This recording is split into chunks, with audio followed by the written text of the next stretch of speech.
How do I support my partner after a long visit with their mother? My partner is coming home from a multi-day visit to see their family later this week. I love my partner's family and am very thankful to be a part of their lives.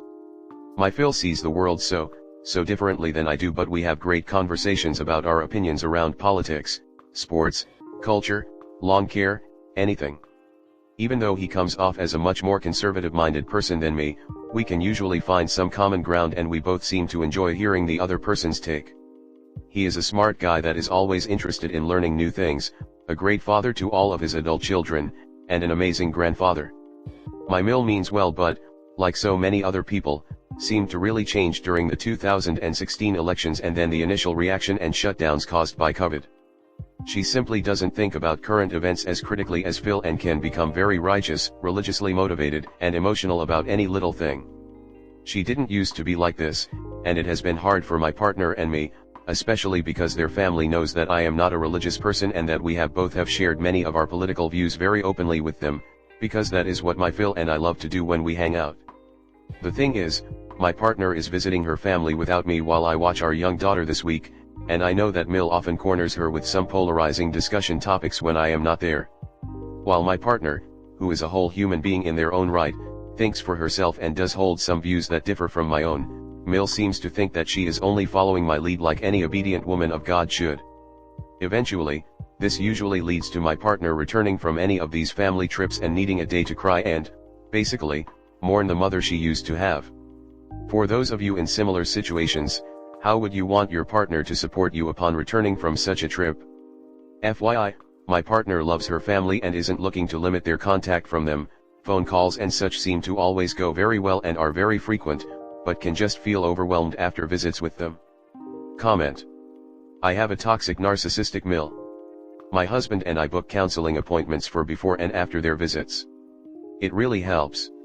Like sometimes their visits are only 2 hours, but we need 6 hours to process everything and feel the feelings, etc. Knowing you'll need to support your wife ahead of time is a great start. Maybe be sure she gets some relaxing time, as well as you time. As well as family time. My mother changed when she was about 60. She became someone I did not recognize. Mom got bitter, demanding, self-centered. The guilt trips were awful. At first I raged because she had changed. Then I just accepted this was the mom I had. I made boundaries. If she had a tantrum while I was at her house, the visit ended. I would just say, "Bye mom. Love you. Your wife needs to tell her mom I will not discuss XYZ. Let's do ABC." Then walk away. Do this every time. Practice phases like "I will not discuss this, that does not work for me" will help. Just ignoring the inflammatory comments can help. After my mom said something inflammatory, I looked out the window and said, "Look at that bird." Then walked outside, completely ignoring inflammatory comment. Keep changing the topic. A shorter visit may also help your DW. 2 days max. It is hard to lose the mother of your memory. You are doing a good job supporting your wife. You are already doing amazing just by being aware and wanting to help. Because you know what is going. Open the floor to her to vent after kiddo is in bed and she is back. Having her favorite snacks ready or her favorite meal ready for when she gets home is also a big help. But honestly, and I am sure you are already doing this because you care so deeply and know how this impacts her, make sure the house is in order when she gets back, laundry is done or in progress, and all she needs to do is come home and be with you and your daughter, so she feels safe, warm, and heard in her own home and can decompress without having to worry about stuff that needs to happen at home. I would support her in exactly the way you're already doing. Understanding why she's upset, supporting her need to be a little off, and by being there to listen and be a shoulder to lean on. Also, by validating the viewpoints that her mother has spent the last visit trying to tear down. You're doing great. Next story 2. How to limit things so it doesn't go on for 30 plus more years. It's hard to explain my Mill's behavior without seeming selfish, but it's truly not the case. This is just some of the stuff that happens. I know it could be worse, but it really puts me in an uncomfortable position. To start, my Mill and husband don't have much of a relationship and he doesn't care or attempt to grow closer. There's nothing huge that happened as he was growing up, just a huge dysfunctional family. Like super dysfunctional. The only normal people are his grandma and grandfather. There are 4 kids and none of them have relationships with each other. His aunt has twins around the same age of two of the siblings and they've never gotten along and the parents have even gone months not talking because of something one cousin said to the other. On holidays, they're forced to be together, eat meals and then separate to themselves. It's kinda sad to watch and be around since my family is completely opposite. The dad is a true butthole and is honestly no benefit to the family. The mom is the super nice but in a way where she overdoes things where it doesn't seem natural or real. But she's never broken this trait, so I guess it's truly how she is or how she feels she should show her support or love. She's truly hard to understand / explain, and while she seems so happy, I feel so bad because I feel like she's dying inside from portraying a false narrative. Examples of things she does that's a little extreme in my opinion, but maybe her actions are coping mechanisms or how she thinks she should show support or love. Adopted a dog because a friend had a littler and one person bailed out of the purchase. She already had 3 dogs. Daughter had a rabbit and it died. Daughter was going to college and didn't want another. She got one anyways and the grandparents ended up taking care of it. Daughter got broken up with and missed the boyfriend and her shared dog. She took her daughter to a shelter and she said yes to a dog, but then before they left the parking lot she said no. Mom made her keep it. She couldn't properly care for it and her 4 dogs didn't like this dog, so the grandparents now have it. She wouldn't allow it to go back to the shelter or look for a new home. So now the grandparents have this active young dog and can't travel or visit the family because their dogs don't get along. Not new dog's fault, as my dog also has issues with the mother's dogs. The grandparents are known to go on 50+ day cruises every few years, so now they're stuck and can't, which probably bothers me the most. They could board it, but that's too expensive and the mother would never allow that. She will buy anything and everything from any single person in her town that's working for a MLM or a small business. Then say she doesn't want it or got it for so and so, and in a way force people to take stuff home with them. And send us links to stuff and say pick something over and over until we do. Luckily husband always just says no and I don't have to. One time her friend had a pair of Hunter rain boots with THR tag on that didn't fit. I don't know why she didn't return them. So she bought them off her friend for a discount. They also didn't fit her. So then she asked me. They actually fit, so that was cool, but like, why did she even buy them if they didn't fit her? Situations in regards to me / husband. He just pushes things off and ignores her, and I do for the most part, but we're 8 years together and 2 married, so some things I want to just kick now so I don't have to deal with for the next 30 years. Like, I truly can't beat around the bush anymore. The husband wouldn't be mad or disagree with any decision as he literally has 0 cares about them, but I still want to respect her and give her the compassion and love that she deserves without pushing the husband into a zone where he is uncomfortable. We have good jobs, make good money and are huge savers and smart spenders. His parents make good money but are terrible with how they spend it. We bought a house and she wanted to get us a housewarming gift. But she started asking us what we wanted before we even closed. Let it be noted that the husband wouldn't even tell them what town or state that we were looking for houses in or where he got a job, because we would have been blasted with links to houses, so I'm grateful for him. We didn't know what we wanted / needed, and I didn't want to rush for home goods. She constantly, like every other day, messaged us asking what we wanted from Ashley Furniture or sending links. We looked and looked over and over and we didn't like any of the overpriced crap from there. We also didn't want to just buy things to buy things. We asked her the amount she was looking to spend because I didn't want to be in the situation where we share a 4K couch we want if she was only going to offer 1K. She wouldn't give an amount and we could only order from Ashley because she had a no interest CC from there. We told her we couldn't find anything from that one store, so she signed up for a Wayfair CC. We truly didn't want anything because we know she didn't truly have the money, but she was constant. So we ordered a small outdoor fireplace, a hose reel, and 2 cutting boards through her Wayfair account and were thankful. A year later she is still saying you still need to order more stuff, but we have no clue how much more she means, so we just don't respond when she brings it up. One conversation I had with her, she said something basically about how she wants to buy stuff for inside the house, so if she's here with others she can say that she bought XYZ. She's done the same thing with our wedding gift and husband's graduation gift. It's not money, it's just tell me what you want and I'll order it, which is an obvious sign she will put it on a CC. It feels like she's being forced to buy people gifts, but nobody forces her. It's like an internal pressure she puts on herself, but it's so confusing because she won't give cash, because she can't, but won't just say hey, send over something for $50 that I can buy for you. Until 2 years ago, she would send all her kids, and include me, and ask us to send her 5 things we want for Christmas. Nobody ever responded. Everybody is also over 16 years, so it's not that easy to come up with things. As adults, we generally buy things we need/want when we need/want it. She starts asking October 1st. It's so stressful.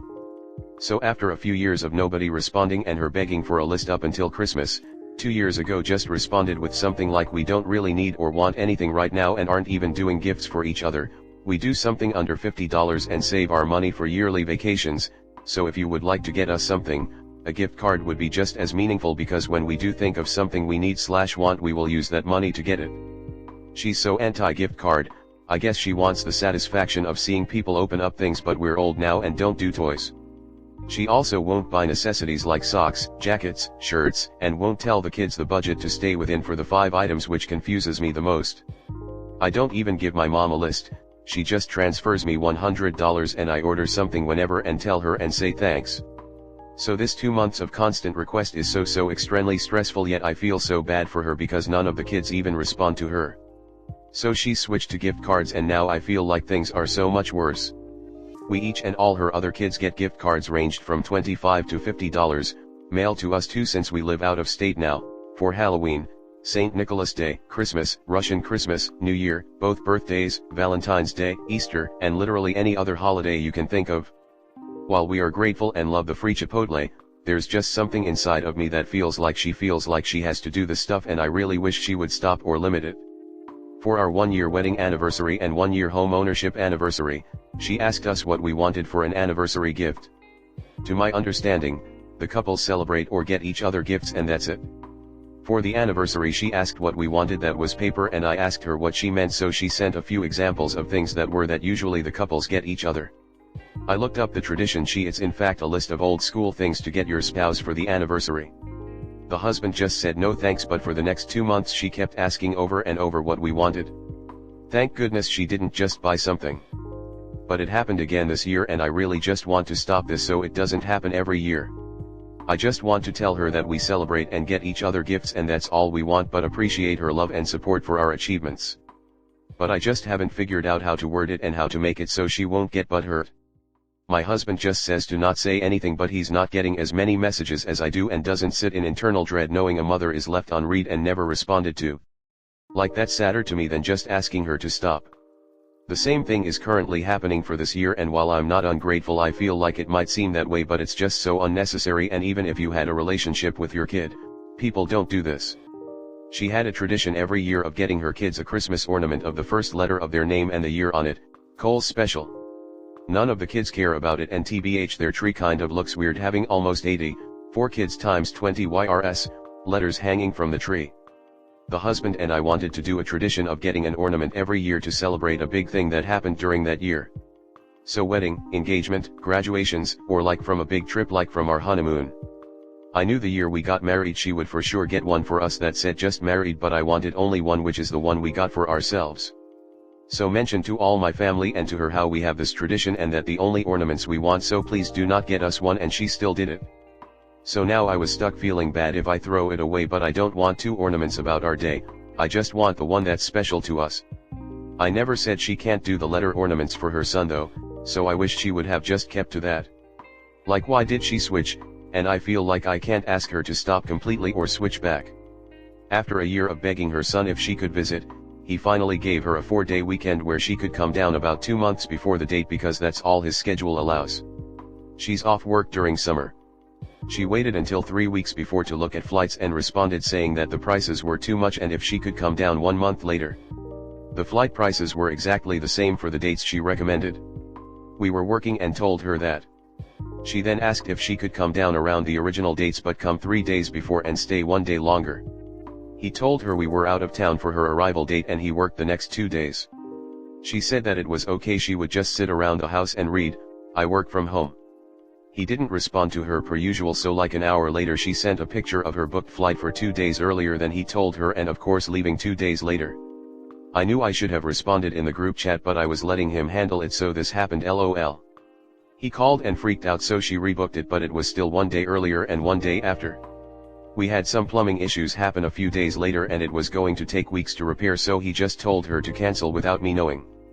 I probably would have disagreed with that and still let her come, but it's his mom, so that's his choice. I don't know if she lost any money and I felt so bad, but I wasn't around when he made the discussion. But like, why would she purposely not plan for the dates we told her? 4 days is plenty. Also, the flight dates were the cheapest of all the days she chose, so I was also confused. We were planning a wedding and she gave my husband a list of people she wanted us to invite. None of them he knew or have ever met. She was not happy when he said no and did the whole "I'll pay for their food" thing. But it's more than that. It's caterers, tables, centerpieces, chairs, bartenders, etc. that you have to add on if you hit certain attendance numbers. Our savings was paying for the wedding completely. Luckily we eloped alone abroad and cancelled the full wedding for other people, so we ended up not having to deal any further with that. She also wanted to throw me a bridal shower at her home and invite all of her co-workers and stuff. They have no family around and it was nowhere near my hometown or family. It would have just been her friends that the husband didn't know either. That's weird, right? Thank goodness we're not having kids, because I don't even want to think about all the crazy that could happen there. So yeah, these are just small things that are minor, but they truly build up. I feel stuck, feeling bad for her, but also get overwhelmed/annoyed. I know I could have it worse. I don't even know if there's a word to describe her personality trait. Am I being reasonable? Comment. These things are fairly minor, but goodness, they must add up. I was shattered by the end of reading that. If it was me, I would say no more gift cards or gifts. We have jobs and we buy what we need. Yes, nothing, no cards, no gift cards. Sending things for Valentine's Day, Russian Christmas, it's ridiculous. Sounds like she has a shopping addiction and is using your family as an excuse to buy. Take away her gifting privileges. I was curious about the Kohl's ornaments. They are $30 to $50 US dollars each. So she has at least $2,000 worth of Christmas ornaments. Crazy. I throw her ornaments away, and we do our own. I am particular about my tree, I enjoy it that way, and she can decorate her own tree. We have also struggled through the extremely awkward gifting. I don't believe in love languages personally. Think there is something that happened in recent American cultural history that explains the expectations around gifting of this particular generation, or two, but that's another topic. I know my Mill has a clutter problem, so maybe she has a shopping problem. Either way, it's her problem. She now reluctantly sends gift cards and manages to be passive-aggressive about it. It's so stupid. But I will not fill my home with her clutter, I refuse. It's bad for my mental health. My husband buys car parts with the gift cards.